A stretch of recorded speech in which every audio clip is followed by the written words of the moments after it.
ರಾಜ್ಯ ಸರ್ಕಾರದ ಅತ್ಯಂತ ಮಹತ್ವಾಕಾಂಕ್ಷಿಯ ಗೃಹಲಕ್ಷ್ಮಿ ಯೋಜನೆಯಲ್ಲಿ ಪಾರದರ್ಶಕತೆ ತರಲು ಹಾಗೂ ಹಣದ ದುರುಪಯೋಗವನ್ನು ಸಂಪೂರ್ಣವಾಗಿ ತಡೆಯಲು ನೂತನ ಕಠಿಣ ನಿಯಮಗಳನ್ನು ಜಾರಿಗೆ ತರಲಾಗ್ತಿದೆ. ಮನೆ ಯಜಮಾನಿಯ ಸಕ್ರಿಯ ಮೊಬೈಲ್ ಸಂಖ್ಯೆಯು ಆಕೆಯ ಬ್ಯಾಂಕ್ ಖಾತೆಗೆ ಕಡ್ಡಾಯವಾಗಿ ಲಿಂಕ್ ಆಗಿದ್ದರೆ ಮಾತ್ರ ಮಾಸಿಕ 2,000 ರೂಪಾಯಿ ಪ್ರೋತ್ಸಾಹಧನ ನೇರವಾಗಿ ಜಮೆಯಾಗಲಿದೆ ಎಂದು ಮುಖ್ಯಮಂತ್ರಿ ಡಿ.ಕೆ. ಶಿವಕುಮಾರ್ ತಿಳಿಸಿದ್ದಾರೆ. ಹೊಸ ನಿಯಮಾವಳಿಯ ಪ್ರಕಾರ ಗೃಹಲಕ್ಷ್ಮಿ ಹಣ ಜಮೆಯಾಗಲಿರುವ ಬ್ಯಾಂಕ್ ಖಾತೆಗೆ ಯಜಮಾನಿಯ ಹೆಸರಲ್ಲಿ ಲಿಂಕ್ ಆಗಿರುವ ಮೊಬೈಲ್ ಸಂಖ್ಯೆ ಜೋಡಣೆಯಾಗಿರುವುದು ಕಡ್ಡಾಯವಾಗಿದೆ. ಫಲಾನುಭವಿ ಮಹಿಳೆಯ ಬದಲಾಗಿ ಆಕೆಯ ಪತಿ, ಮಕ್ಕಳು ಅಥವಾ ಸೊಸೆಯ ಮೊಬೈಲ್ ಸಂಖ್ಯೆಗೆ ಲಿಂಕ್ ಆಗಿರುವ ಖಾತೆಗೆ ಹಣ ವರ್ಗಾವಣೆ ಮಾಡಲು ಸರ್ಕಾರ ಅವಕಾಶ ನೀಡುವುದಿಲ್ಲ.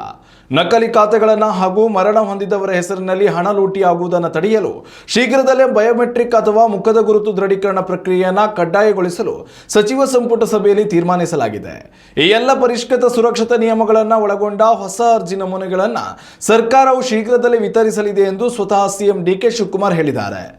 ಇನ್ನು ಗೃಹಲಕ್ಷ್ಮಿ ಫಲಾನುಭವಿಗಳು ಯಾವುದೇ ಮಧ್ಯವರ್ತಿಗಳ ಸಹಾಯವಿಲ್ಲದೆ ತಮ್ಮ ಗೃಹಲಕ್ಷ್ಮಿ ಯೋಜನೆಯ ಸ್ಟೇಟಸ್ ಅನ್ನು ಸ್ವತಃ ಪರಿಶೀಲನೆ ಮಾಡಿಕೊಳ್ಳಬಹುದಾಗಿದೆ. ಸೇವಾ ಸಿಂಧು ಗ್ಯಾರಂಟಿ ಯೋಜನೆಗಳ ಪೋರ್ಟಲ್ಗೆ ಭೇಟಿ ನೀಡಿ ನಿಮ್ಮ ರೇಷನ್ ಕಾರ್ಡ್ ಸಂಖ್ಯೆ ಬಳಸಿ ಅರ್ಹತೆ ಪರಿಶೀಲನೆ ಮಾಡಬಹುದಾಗಿದೆ. ಇದನ್ನು ಹೊರತುಪಡಿಸಿ ಕರ್ನಾಟಕ ಡಿಬಿಟಿ ಆ್ಯಪ್ನ ಪ್ಲೇಸ್ಟೋರ್ನಲ್ಲಿ ಡೌನ್ಲೋಡ್ ಮಾಡಿಕೊಂಡು ನಿಮ್ಮ ಆಧಾರ್ ಸಂಖ್ಯೆಯನ್ನು ನಮೂದಿಸುವ ಮೂಲಕವೂ ಪತ್ತೆ ಹಚ್ಚಬಹುದಾಗಿದೆ. ಇನ್ನು ಉಚಿತ SMS ಸೇವೆ ಕೂಡ ಚಾಲ್ತಿಯಲ್ಲಿದ್ದು 12 ಅಂಕಿಯ ಪಡಿತರ ಚೀಟಿ ಸಂಖ್ಯೆಯನ್ನು 8147500500 ಅಥವಾ 8277000555 ಸಂಖ್ಯೆಗೆ ಸಂದೇಶ ಕಳಿಸುವ ಮೂಲಕ ಪ್ರಸ್ತುತ ಸ್ಟೇಟಸ್ ತಿಳಿದುಕೊಳ್ಳಬಹುದಾಗಿದೆ.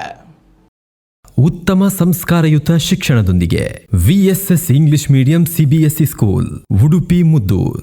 ನರ್ಸರಿಯಿಂದ 10ನೇ ತರಗತಿವರೆಗೆ ಶಿಕ್ಷಣದ ಜೊತೆಗೆ 5ರಿಂದ 10ನೇ ತರಗತಿವರೆಗಿನ ವಿದ್ಯಾರ್ಥಿನಿಯರಿಗೆ ಉತ್ತಮ ಹಾಸ್ಟೆಲ್ ಸೌಲಭ್ಯವೂ ಇದೆ. ನಿಮ್ಮ ಮಕ್ಕಳ ಪ್ರವೇಶಾತಿಗಾಗಿ ಈ ಸಂಖ್ಯೆಗೆ ಕರೆ ಮಾಡಿ.